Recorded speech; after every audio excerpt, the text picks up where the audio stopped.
Hi everyone, this is Sveti from Sveti's Orchids, and today's video is part of a care collaboration with other YouTubers.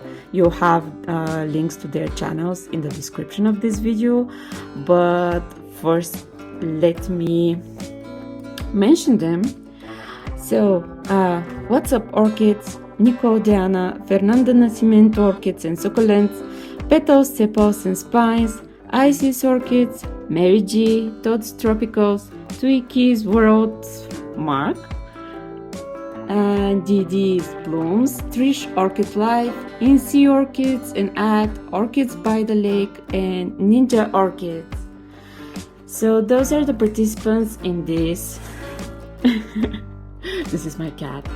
In this care collab, and as I mentioned, you have links to their channels in the description.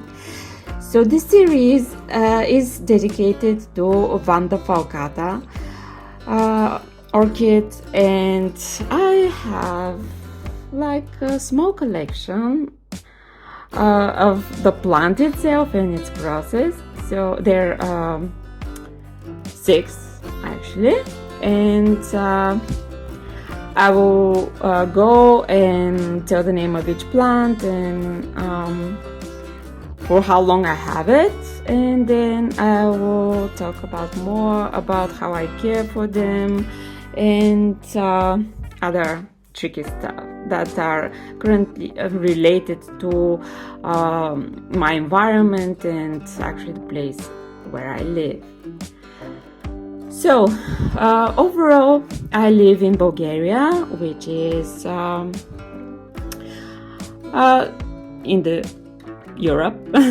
I'll show you a map where exactly I'm located, because probably most of you don't know where Bulgaria is actually. So I live in a house, and because I'm on the northern side of the mountain, I don't have much sun. Or if I have, it's for a pretty short period of time. And I grow most of my orchids under grow lights. So those ladies and guys, they are grown explicitly under grow lights. And I'm sorry, but I don't have any blooms at the moment, so I cannot show you, but I have a picture of 1 or 2 with blooms, because some of them are pretty new positions. So let's start with this one. So we have here New Phoenicia falcata with Phalaenopsis equestris. I have this plant for about a year. It haven't bloomed yet, but it was kind of a young plant, and I'm hoping maybe this year I may have some blooms. Maybe we'll see, because I'm not quite sure how the grow lights are enough for those particular plants, but we'll see. So here what I have is actually New Phoenicia falcata, Vanda falcata, pink shuteno, and this is actually a plant that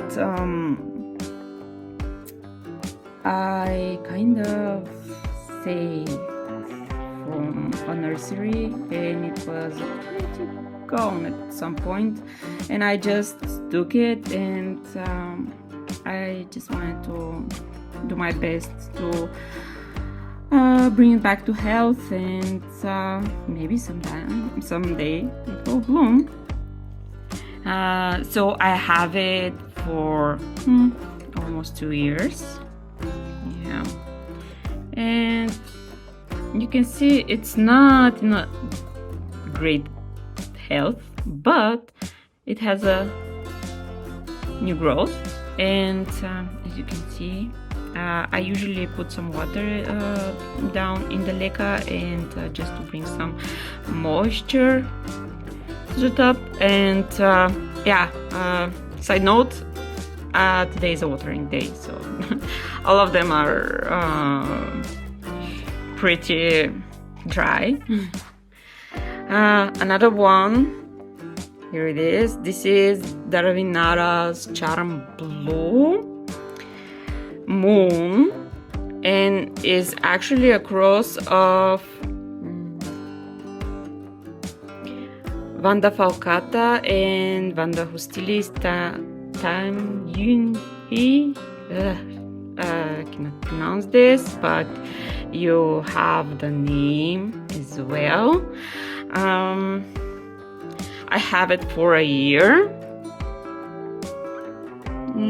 It looks pretty settled in that media, but still another acquisition that I kind of took to save. And you see, it's not in perfect health, but it's getting there. I hope it's getting there. Another one, so this one is Vanda falcata cross with Renantera vietnamensis, currently with registered name as a Rentanda Hecographer. It's really hard with those names, oh my god. And this is a plant that I have for 2 months, because I purchased it from Schwerte when I was in Germany, and it had flowers. I will make sure to show you pictures of the flowers. So this one is pretty new. This one is actually Vanda falcata Kibana.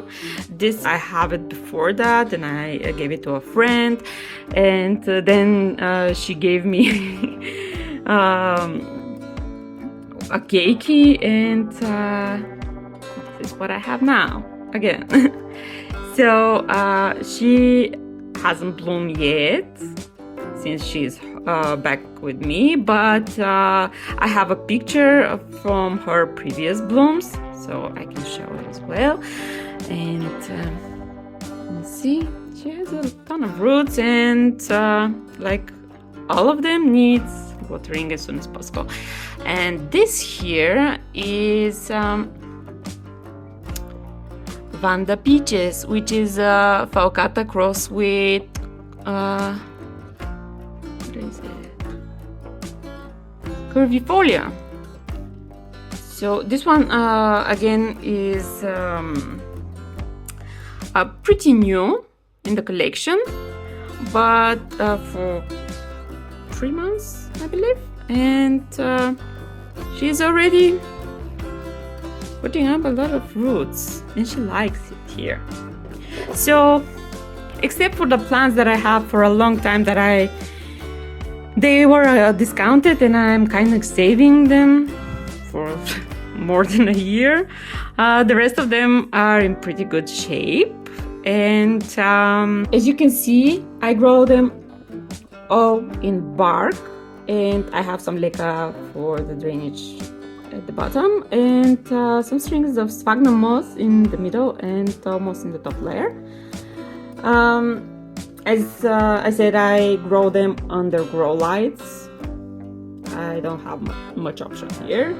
So the waterings are actually, I try to be once a week, but I watch how the media looks like, and sometimes it takes more depending on my other chores and schedules, but I do my best to water them as soon as the media is completely dry.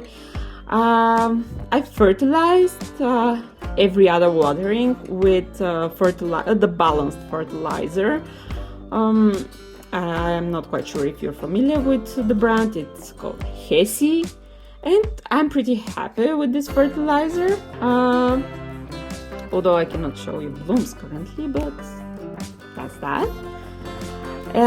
And I have very distinct weather seasons, like usually the summer is pretty hot, the winter is kind of cold, and the temperatures around the winter are, let's say, in the room where I grow them, not lower than 40 degrees Celsius and around 20. And at the summer, the temperatures at night are usually around 20 degrees Celsius and 27, 28, depending on the day how hot it is, but that's around that's about right. And yeah, nothing very specific to their care. I actually grow them like my other plants, like my Vandas and my Cattleyas.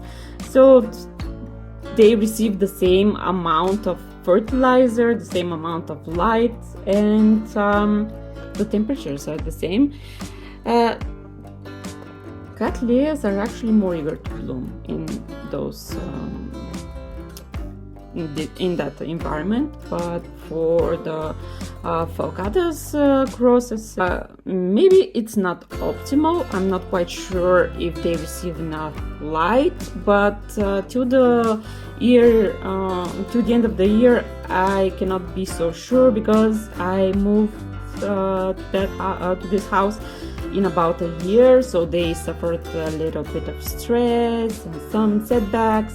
So I can tell for sure how they feel in my environment maybe next year. But so far you can see the new acquisitions, or those that I have for about a year, and they were not for saving. They look pretty nice and happy. You see a happy so yeah, thank you all for watching, and I hope my video was informative enough, but make sure you check other participants' videos.